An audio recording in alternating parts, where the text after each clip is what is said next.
So what's all this mindfulness talk about? Maybe you've heard the word mindfulness recently. It's kind of a buzzword now, and I'm glad about that. Let me try to give you what mindfulness is in, a little short bursts. If you work with me one-on-one, we can take an hour and we can, really dive into mindfulness for you, and I can open up, hopefully a light inside. But most people don't have an hour to spend, or they're not willing to because they're busy. We're all busy. Kids, work, friends, shopping, whatever it is we do. So mindfulness, let's begin with this. Mindfulness is being aware of the thoughts in your head at any given time. That's not a definition I came up with.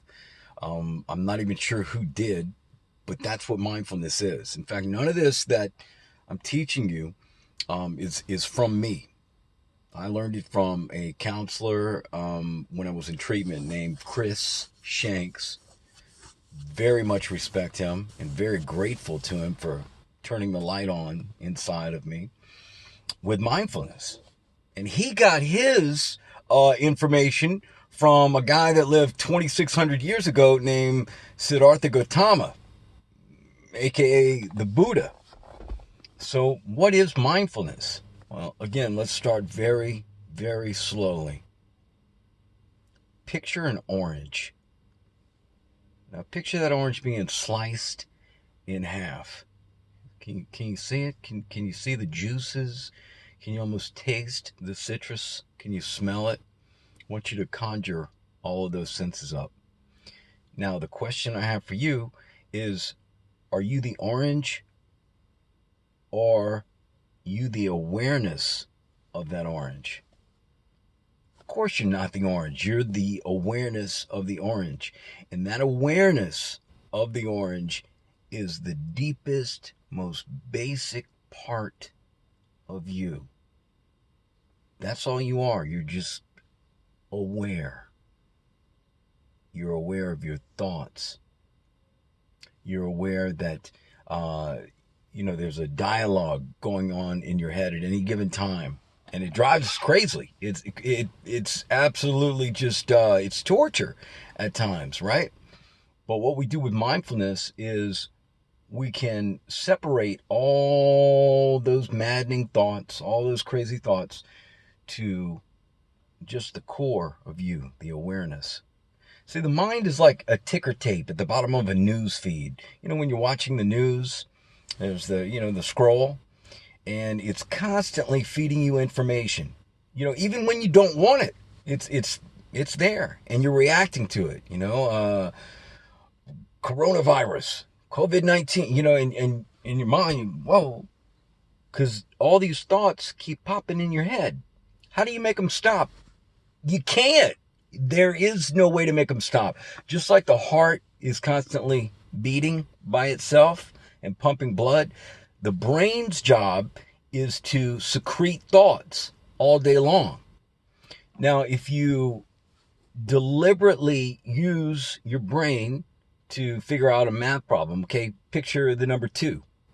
Now, picture a plus sign, picture another number 2, equals, and obviously you come up with 4. That's deliberately using the mind for something. But the problem is, whenever we're, say, just driving down the road, our mind is still going. And it's bringing up things that probably aren't pleasant a lot of times. Some of the thoughts are nice, and when that happens, that does feel good. But maybe we'll see a billboard that will remind us of an ex. And suddenly, boom, we're in a weird mood. We're in a weird space because maybe you had a bad breakup with that ex. When you see that billboard, it triggers that memory, and now you're driving, and you might even you might not even know why that you're pissed off, right? And it's because you're so ingrained and connected to your thoughts. The mind has been using you instead of the other way around, instead of you being in control and you using the mind as a tool. Michael Singer, the author, I love his example. He says, when you paint a wall of a room, you're moving your hand up and down, right? You're painting, and then when you finish painting, you put your arm down by its side, and it stays there. Well, the analogy for the brain is that after you're through thinking, after you're through painting, it's still going. You can't put the mind down. You can't make the mind stop. In fact, both arms are just kind of going crazy, right? Okay, well, that's what the brain is doing. So with mindfulness, we're aware of the thoughts that is pushing out, but we're not reacting to them. And once you really get this up and running, once you get it really online, it's like a superpower. It does take work. It's a gradual process. Once you understand the concept, then you have to actually do it. You have to keep coming out of that thought. And we'll talk more about it later. But I'm glad you joined us for this little short summary about mindfulness and how to implement it in your daily life.